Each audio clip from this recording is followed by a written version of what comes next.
एक और question paper दोस्तों। ये जो मेरे पास क्वेश्चन पेपर है, ये जो भी 6 सेमेस्टर के स्टूडेंट है ना, जो बहुत बहुत ज्यादा परेशान हो रहे हैं कि भाई हमारी ग्रेजुएशन अटक जाएगी अगर हमने अच्छे से परफॉर्म नहीं किया। दोस्तों टेंशन मत लो, आपकी परफॉर्मेंस खराब नहीं होने दूंगा। ये जो मेरे पास क्वेश्चन है ना, ये सेमेस्टर 6 वाले स्टूडेंट्स के लिए है जिन्होंने डिसिप्लिन सब्जेक्ट के अंदर पॉलिटिकल साइंस सब्जेक्ट को चूज किया है और उस सब्जेक्ट में जो आपको टॉपिक मिला है वो है ग्लोबलाइजेशन वाला। तो जिनमें स्टूडेंट्स के पास ग्लोबलाइजेशन वाला सब्जेक्ट है यानी कि पॉलिटिकल साइंस का, उनकी टेंशन तो मैं आज ही दूर किए देता हूं। इसके साथ साथ आप लोग ये बोलते हैं कि भाई हमारे पास टाइम कम है, यानी कि इतने कम टाइम में हम कैसे प्रिपरेशन करें। दोस्तों मैं यहाँ पे आपको कुछ ऐसे 14 क्वेश्चन देने वाला हूं जो कि बहुत ही ज्यादा मोस्ट इंपॉर्टेंट क्वेश्चन है। अगर आपने एक बार इन सारे क्वेश्चंस को पढ़ लिया ना, सबकी तैयारी कर ली, अगर एक क्वेश्चन भी आप एक दिन में कर लेते हो तो भाई 15 क्वेश्चन आप 15 दिन में पढ़ लेते हो। आप 15 दिन में आप उस सब्जेक्ट के अंदर मास्टर हो जाएंगे। तो पहला क्वेश्चन स्टार्ट करते हैं। वैश्वीकरण से आप क्या समझते हैं, इसके इतिहास एवं विशेषताओं का वर्णन कीजिए। यह हमारा क्वेश्चन नंबर 1। क्वेश्चन नंबर 2 आता है, वैश्वीकरण के पक्ष व विपक्ष में तर्क दीजिए। या फिर इसमें ऐसे भी क्वेश्चन आ सकता है, भूमंडलीकरण पर असहमति पर चर्चा कीजिए। वैश्वीकरण और भूमंडलीकरण दोनों एक ही चीज होती है, इंग्लिश में ग्लोबलाइजेशन कहते हैं।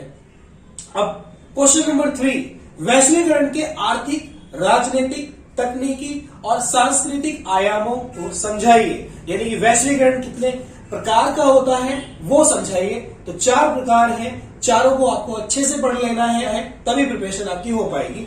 उसके बाद क्वेश्चन नंबर आता है 4, इसमें आपको बताना है विश्व व्यापार संगठन यानी कि वर्ल्ड ट्रेड ऑर्गेनाइजेशन के संगठनात्मक ढांचे तथा शक्तियों की व्याख्या कीजिए। यानी कि आपको WTO के बारे में समझाना है, उसकी क्या उद्देश्य है, उसकी क्या काम है, वो आपको समझाने हैं। फिर आता है क्वेश्चन नंबर 5, ग्लोबल विलेज का क्या अर्थ है और ये वैश्वीकरण से कैसे अलग है। क्वेश्चन नंबर 6, ब्रेटन वुड्स प्रणाली को विस्तार से समझाइए। यानी कि बहुत बढ़िया से समझाइए, बढ़िया से पढ़ेंगे तभी बढ़िया से समझा पाएंगे। फिर आता है क्वेश्चन नंबर 7। अब यहाँ पे मैंने कुछ आपको टॉपिक्स लिए हैं जो कि आपके एग्जाम्स में इसी तरीके से आते भी हैं। तो क्वेश्चन नंबर 7 में मैंने लिखा है, निम्नलिखित पर टिप्पणी कीजिए। अब इसके अंदर कुछ टॉपिक्स मिलेंगे, आपके पास इसी तरीके के क्वेश्चंस आ जाएंगे जिसमें आपको 4 टॉपिक दिए जाएंगे, उसमें से किसी एक पर आपको लिखना होता है। लेकिन जो मैं सारे टॉपिक आपको दे रहा हूं ये आपको सारे पढ़ने हैं, इनमें से कोई भी आपके लिए आ सकता है और बहुत इंपॉर्टेंट है। पहला टॉपिक है विदेशी मुद्रा निवेश यानी कि foreign direct investment FDI। Second आता है वर्ल्ड बैंक को लेकर यानी कि विश्व बैंक के बारे में आपको समझाना है। विश्व बैंक कैसे बना, कब आया, उसके क्या काम है, उसके क्या उद्देश्य है, इसके बारे में आप अच्छे से पढ़ेंगे। फिर आता है क्वेश्चन नंबर टॉपिक नंबर 3, परराष्ट्रीय निगम जिसको अंतरराष्ट्रीय निगम भी कहते हैं, ट्रांसनेशनल कॉर्पोरेशन, ये इसके ऊपर टॉपिक रहेगा आपका। फोर्थ टॉपिक आता है ग्लोबल वार्मिंग यानी कि वैश्विक ताप वृद्धि।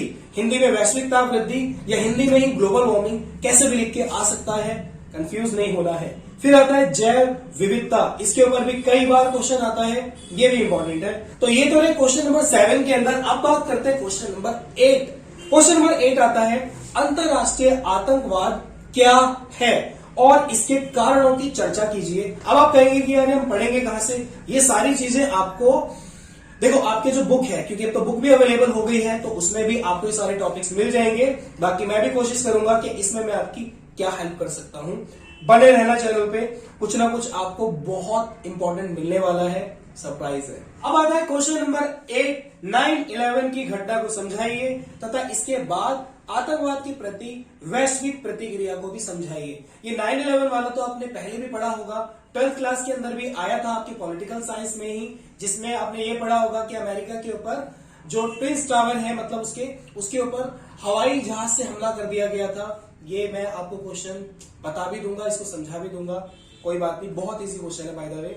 उसके बाद बात करते हैं वर्तमान विश्व में आतंकवाद से कैसे निपटा जा सकता है और इसके क्या उपाय हैं, ये भी बताइए। क्वेश्चन नंबर 11, संयुक्त राष्ट्र संघ क्या है, यानी कि United Nation of Organization, short में यूएनओ कहते हैं, यूएन भी कह देते हैं। इसको समझाना है तथा आतंकवाद को रोकने में इसकी क्या भूमिका रही है, ये भी आपको अच्छे से समझाना है। इसके बाद आता है वैश्विक पर्यावरणवाद को समझाइए, यह है आपका क्वेश्चन नंबर 12। तो क्वेश्चन नंबर 12 हो गया। अब बात करते हैं क्वेश्चन नंबर 13, अंतरराष्ट्रीय पर्यावरण समझौते व जलवायु परिवर्तन के समझौतों को समझाइए। ये क्वेश्चन भी आपको बुक में मिल जाएगा आपकी, वैसे बाय द वे सारे क्वेश्चन आपको बुक में मिल जाएंगे, तो ये वहां से भी आप पढ़ सकते हैं। अभी के लिए तो फिलहाल आप यही कर सकते हैं। इसके बाद बात करते हैं क्वेश्चन नंबर 14 जो हमारा लास्ट क्वेश्चन है, और वो यूएनओ के ऊपर ही है। यानी कि पहले भी यूएनओ वाला था, वो ये था कि भाई उसने आतंकवाद को कैसे रोकने में हेल्प कर रखी है वो, लेकिन यहां पे मैं आपसे बात करने वाला हूं जो लास्ट क्वेश्चन है यूएनओ के ऊपर। यूएनओ के ऊपर भाई अच्छे से पढ़ाई कर लेना, क्वेश्चन तो पक्का रखा हुआ है कि यूएनओ कैसे आया, कैसे बना, उसका कैसे विकास हुआ, है ना, उसको कैसे बनाया गया, उसके क्या उद्देश्य है, उसके क्या कार्य है, उसकी शक्तियां क्या है, आज यूएनओ की क्या इंपॉर्टेंस है हमारी दुनिया के अंदर, वो सब आपको इसमें लिखना होगा। तो ये बहुत इंपॉर्टेंट क्वेश्चन है। तो दोस्तों ये रहे आपके सारे के सारे 14 क्वेश्चन जो कि बहुत ही मोस्ट इंपॉर्टेंट क्वेश्चन है। अगर आपने अच्छे से पढ़ लिए ना तो मैं बता रहा हूं बहुत अच्छे नंबर आने वाले हैं आपके। इसके अलावा आपको कोई डाउट है या कोई चीज आपको परेशान कर रही है एग्जाम से रिलेटेड, पढ़ाई से रिलेटेड, तो आप मुझे कमेंट कर सकते हैं, मैं आपको रिप्लाई दे देता हूं। अगर आपको कुछ और रिक्वायरमेंट है जो मैं आपके लिए कर सकता हूं तो प्लीज मुझे बताइए। इसके अलावा एक बाय और कहनी है आपसे, एक सरप्राइज आप लोगों के लिए बहुत जल्दी आपको मिलने वाला है। चैनल सब्सक्राइब करके रखना, बेल आइकन हिट कर लेना। मैं मिलता हूं आपसे अगले वीडियो में। Bye bye and wish you all the best.